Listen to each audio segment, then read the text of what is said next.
Good morning. Karthika పురాణం 18వ అధ్యాయము ప్రారంభ. కర్మఫల వివరణ. ఓ మునీంద్ర, మీ దర్శన భాగ్యం వల్ల నేను ధన్యుణ్ణయ్యాను.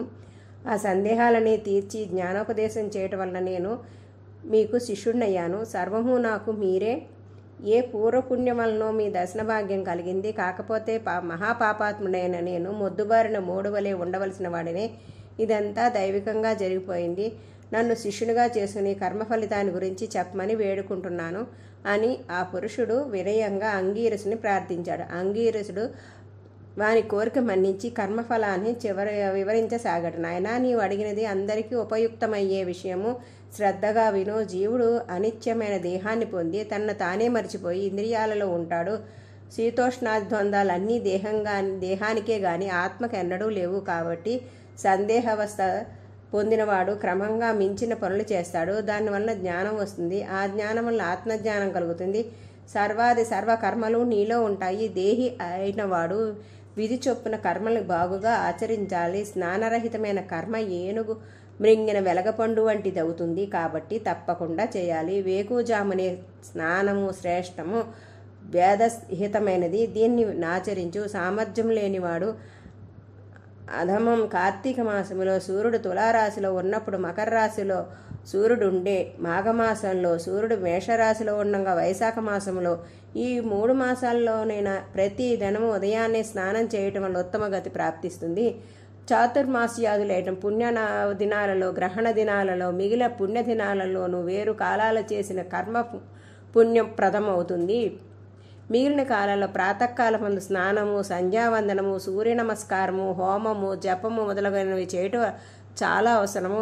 స్నానం చేయకపోవటం వల్ల కర్మ భ్రష్టత్వం బట్టి రౌర నరకం కలుగుతుంది. కార్తీక మాసంలో అన్ని దినాల్లో పుణ్యదినాలే. దీనితో సమానమైన మాసం లేదు అన్నారు. ఆ మాటలు విన్న ఉద్భూత పురుషుడు మునితో, పుణ్యాత్మ, తమరింతకు మును ప్రస్తావనలో చాతుర్మాసాలను ఉదహరించారు. ఆ చాతుర్మాస్య వ్రతం ఎవరు ప్రకటించారు? దాని ఫలితం ఏంటి? నాకు ఇప్పుడు ఈ గతి ఏమిటి అని అడిగాను. అంతటి అంగీరసుడు, నాయన, ఆషాఢశుద్ధ దశమి నాడు దామోదరుడు నిద్రావాంతో లక్ష్మీదేవితో పాలసముద్రాన శయనిస్తాడు.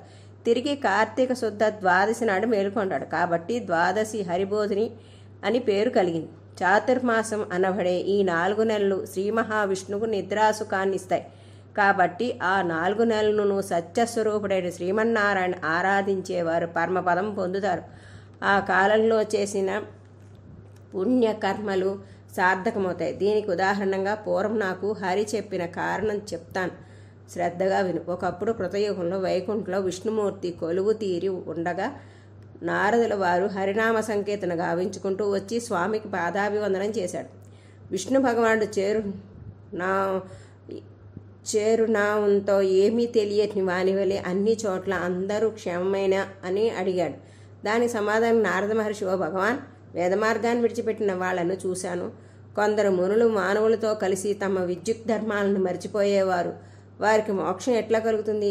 కొందరికి భక్ష్యాదులు వివేచనము లేదు. కొందరు సదాచార సంపన్నులైనప్పటికీ కొందరు పరినింద శక్తులయ్యారు. వారిని అందరినీ రక్షించు. ఏదో ఉపాయంతో వీరికి మేలు చెయ్యి అని కోరాడు. శ్రీమన్నారాయణ లక్ష్మీ సమేతంగా గరుడ వాహనంపై భూలోకం వచ్చారు. వేలాది కొలది ఋషులుండే ప్రదేశాన్ని వృద్ధ బ్రాహ్మణ రూపంలో తిరుగుతూ ఉండగా కొందరు బ్రాహ్మణోత్తముల అతిథి పూజలు చేశారు.